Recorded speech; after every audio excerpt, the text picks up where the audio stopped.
আমি হচ্ছে রান্নাবান্না করতে চলে আসছি। আসলে আমার রান্নাবান্না থাকে সকালের টাইমে থাকে, আর থাকে হচ্ছে সন্ধ্যাবেলার সময়। তো তাড়াতাড়ি চলে আসছি যেহেতু এখন প্রচুর পরিমাণে গরম পড়তেছে। দেখেন বাইরে কী পরিমাণের এখনও পর্যন্ত রোদ। কয়টা বাজে এখন বাজে কিন্তু 5:50 বাজে। তারপরে দেখেন বাইরে কী রোদ। তো যেহেতু গরম অনেক পড়তেছে, সন্ধ্যাবেলা রান্না করতে গেলে একটু ঝামেলা হয়ে যায়, তাই এখনই আসলাম। তবে ঝাল নেই, ঝাল ছাড়া রান্না করা যাচ্ছে না। তো বাকি যতটুকু কাজ এগিয়ে রাখা যায় এগিয়ে রাখি। আর আমি অনেক কাজ আছে সকালবেলা করে রাখছিলাম গোসলের আগে, যেমন মাছ টাছ ঘাটাঘাটি করা, এই সবগুলো কি হয় ঝামেলা হয়ে যায়। এই যে যেমন চিংড়ি মাছ দিয়ে আজকে হচ্ছে ধুন্দুল দিয়ে রান্না করব। তো চিংড়ি মাছটা কালকে নিয়ে আসা হয়েছিল, ফ্রিজে রাখা ছিল। তো ওই চিংড়ি মাছটাকে সুন্দর করে গোসল করার আগ দিয়ে আমি করছি, মানে বেছে কুটে একটু ভেজে রেখে দিয়েছি, নাহলে তো নষ্ট হয়ে যেত। তারপরে এখানে অল্প একটু চিংড়ি মাছ আছে, আর যেহেতু এগুলো কুচো কুচো চিংড়ি মাছ ছিল, তো ওর মাথা টাথা ছিল, সেগুলো দিয়ে বেটে রেখে দিয়েছি। ভাবতেছি মসুরের ডাল ভিজায় রাখছি, মসুরের ডাল দিয়ে একটু বড়া টাইপের বানাবো। আর এখানে হচ্ছে আলু কেটে রাখছি। আজকে হচ্ছে এই যে এটাকে কি জানি বলে, যা ভুলে গিয়েছি। এটাকে হচ্ছে কি জানি বলে, ও ঝিঙ্গা বলে, সরি। তো এই ঝিঙ্গা দিয়ে আজকে হচ্ছে রান্না করব চিংড়ি মাছ দিয়ে। যেহেতু এই ঝিঙ্গা টিঙ্গা একেবারে অল্প একটু হয়ে যাবে, এই জন্য একটু আলু দিতেছি, বেশ ভালোই মজা লাগবে। আর মনে হচ্ছে যেন ইদানিং মানে তরকারির এতই ফ্যান ফলোয়ার হয়ে গিয়েছি, মনে তরকারি এত খাই তারপরেও শান্তি হচ্ছে না। তবে এই বছরে এটাই হচ্ছে ফার্স্ট হচ্ছে ঝিঙ্গা খাওয়া হবে। আর এইদিকে আমি ভাত বসাই দিয়েছি, এখনই বসালাম ভাতটা, আমি কেবলমাত্র বসালাম চালটা ধুয়ে। তো এখন আমি ডালটা আগে বেটে নিব। মশলাপাতিও আমি করে রাখছি, এই যে দেখেন সকালবেলায় সব কিছু কমপ্লিট করে রাখছিলাম। এখন শুধু এই ঝিঙ্গাটা কাটলাম, সুন্দর করে কেটে রেখে দিয়েছি। আমার বর আসবে, মশলাপাতিও বেটে রেখে দেবো, তারপরে ঝালটা শেষে বেটে দিব। আর এখন হচ্ছে আমি ডালটা আগে বেটে নিই। তো ডালটা বেটে তারপরে আপনাদের সাথে আবার দেখা করছি যে কীভাবে বানায়, আজকে আপনাদের সাথে আমি শেয়ার করতেছি। আমার বর চলে আসছে গাইস, ওই যে ওখানে ঝাল নিয়ে আসেনি, তাইতে আমি পাঠাই দিয়েছি ঝাল নিয়ে আসার জন্য। আমার বরের ফ্রেন্ডের বাড়ি ধার করতে পাঠাই দিয়েছি ঝাল, কারণ 2-3 দিন ধরে বাসায় কোনো ঝাল নেই। তাও নিয়ে আসবে না মনে করে নিয়ে আসেনি, আমার কি করার। তো এখানে দেখি কি কি নিয়ে আসছে। ও ব্রেড আছে, ডিম আছে। আমি তো মনে করলাম নেড়ে সিদ্ধ ডিম, আরেকটু হলেই তো ভেঙে চুড়ে যেত। এখানে আরও একটা কেক আছে, বুঝলাম না করেছি কি আছে এটার ভিতরে। একটা আপেল আছে, এখানে কি আছে জানি, বাবা কি নিয়ে আসছে। ও জিলাপি আছে, আর কি আছে, জিলাপি আছে, একটা মিষ্টি আছে। যাক, অনেকদিন পরে জিলাপি খাওয়া হবে। চট্টগ্রামে আসার পর থেকে না গাইজ একটু ভালো করে মিষ্টি খেয়ে শান্তি হয় না। নিয়ে আসছো ঝাল? কেমন লাগে? আমি তোমার কবে থেকেই বলছি যে নিয়ে আসো নিয়ে আসো, তোমার মনে না না হবে, আপাতত হবে। দাও নাও, তুমি ফ্রেশ নাও। আর আমি এখানে মশলা বাটাবাটি করতেছি। এখানে অলরেডি অনেক মশলা বাটাবাটি শেষ। তো পুরো বাটাবাটি কমপ্লিট করি, তারপরে দেখাচ্ছি আপনাদেরকে। আমার মশলা বাটা এই যে কমপ্লিট হয়ে গিয়েছে। এখানে ঝাল, পেঁয়াজ, আদা, রসুন, তারপরে হচ্ছে সামান্য জিরা বাটা আছে, তারপরে সরিষা বাটা আছে, এইসব আর কি তরকারিতে যা যা লাগে। আর এখানে আমি যেহেতু এখন এই যে পেঁয়াজু বড়া যাই বলেন না কেন, এটা আমি বানাবো। তো এখানে আমি একটু হালকা সামান্য পরিমাণে আদা রসুন বাটা দিয়েছি। তারপরে এখানে মরিচের গুঁড়া আছে, কাঁচা ঝাল আমার বাসায় নেই এই জন্য, নাহলে আমি কাঁচা ঝালটা বেটে তারপরে দিই। তারপরে পেঁয়াজ আছে একটা, সামান্য পরিমাণের লবণ আছে। আর ম্যাগি মশলাটা আমি একটু দিছি সামান্য পরিমাণের। এখন হচ্ছে ম্যাগি মশলা বলতে এই যে যেটা আছে না, স্বাদের স্বাদ মানে ম্যাজিক মশলার ম্যাগি মশলা বলে দিয়েছি, যাই হোক। তো এই মশলাটা সামান্য পরিমাণে আমি দিয়েছি। তারপরে এখানে যে চিংড়ি মাছ বাটাটা দিলাম।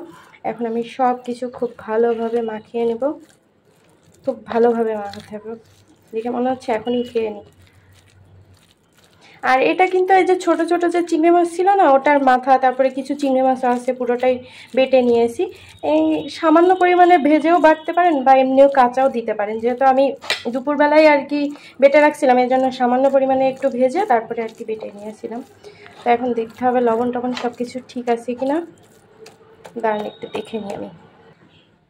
এই যে আমার এখানে রেডি হয়ে গিয়েছে ওই যে কি জানি মসুরের ডালের আর চিংড়ি মাছ দিয়ে বড়া বানাবো সেটা, কিন্তু এখন আমার বর হচ্ছে খাবে না, এই জন্য আমি রেখে দিব, ঢেকে কিছুক্ষণের জন্য থাকুক, আরো ভালো লাগবে খেতে। আর এখন আমি তাহলে তরকারিটা বসাই দেবো। তুমি কি শিওর এখন খাবা না? আচ্ছা, তাহলে আমি এখন তরকারিটা বসাই দিই। তবে আলুটা আমি আগে সিদ্ধ করতে দিব, মানে সিদ্ধ করতে দিব কি তেলের উপরে ভেজে নিব, তাহলে বেশি ভালো হবে। কড়াইতে তেল দিয়ে দিয়েছি, এখন আমি এই আলুগুলোকে, বাবা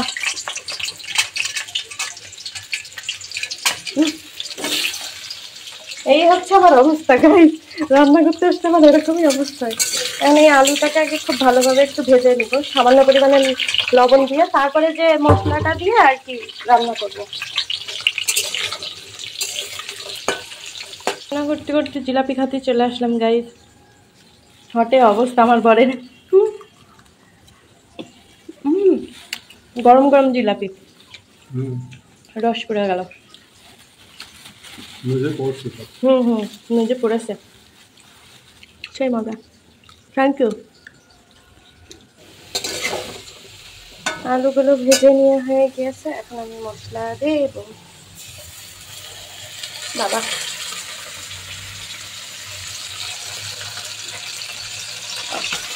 এই হচ্ছে আমার অবস্থা গাই রান্না করতে।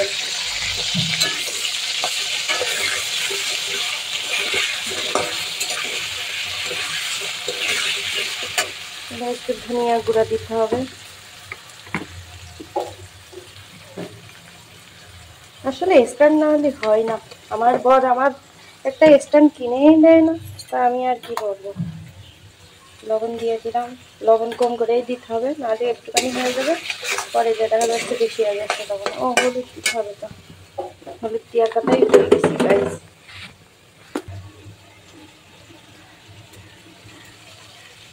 হলুদ আর একটু দিই, এটাই হবে। মশলাটাকে ভালো করে কষিয়ে নেব।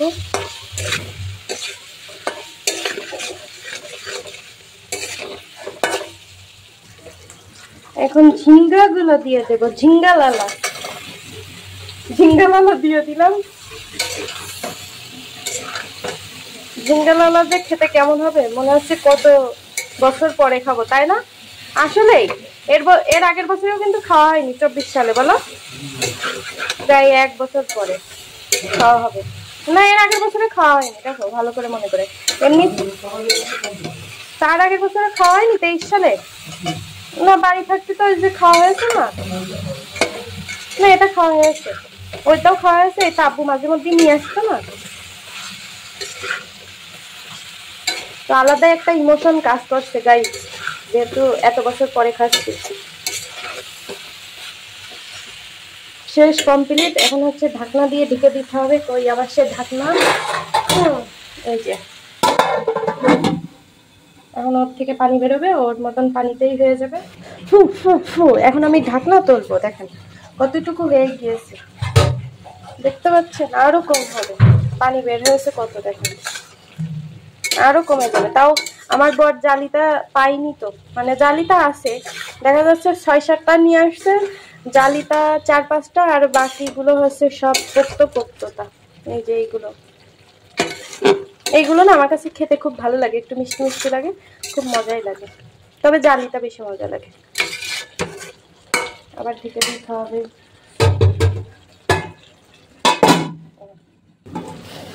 দেখো কত পানি বের হয়েছে।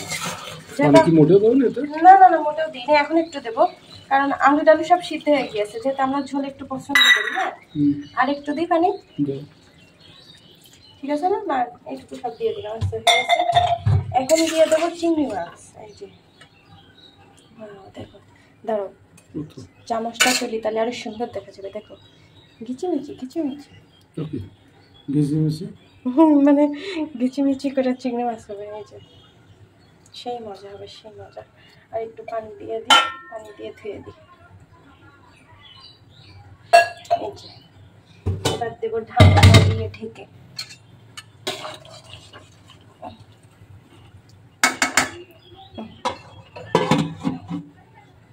তারপরে নামাই নিবি, রেডি হয়ে যাবে ঝিঙ্গার তরকারি। গাইজ আমার রান্না বান্না কমপ্লিট। এই যে ঝিঙ্গা রান্না কমপ্লিট হয়ে গিয়েছে। তরকারির ঝোল আমি এরকমই রাখবো।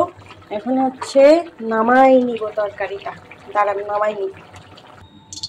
এখন আমি বড়া ভাজবো। তো এখানে তেল দিয়ে দিয়েছি, কড়াইতে দেখা যাচ্ছে না, হালকা করে তেল দিয়েছি। এরকম সুন্দর করে শেপ করে তারপরে দিয়ে দেবো, পাতলা পাতলা করে দিব। দেখেছেন কি এক অবস্থা, আবার দেখে মনে হবে না যে আমি এই 8-9 বছর ধরে রান্না বান্না করে আসছি। মনে হবে যেন কাল পরশু রান্না শিখছি আমি। এরকমই অবস্থা আমার। দাঁড়ান, সুন্দর করে এরকম সাজিয়ে গুজিয়ে দিতে হবে। একেবারেই লো আছে ভাজতে হবে। ওহ কি সুন্দর গন্ধ বেরোচ্ছে গাইস। হ্যাঁ, চুলা গাছটা আরো লোতে দিতে হবে। চুলা গাছটা আর একটু লোতে দিয়ে দিই। হ্যাঁ এই ঠিক আছে।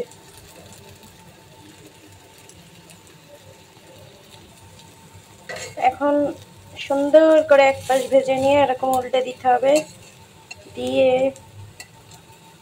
আর একটু চেপে চেপে ভালো করে এই যে এরকম করে দিব। তারপরে একটু তেল দিয়ে দিব। আমি কম তেলেই আর কি, কম তেল দিয়ে তারপরে ভাজি, ডুবো তেলে ভাজি না।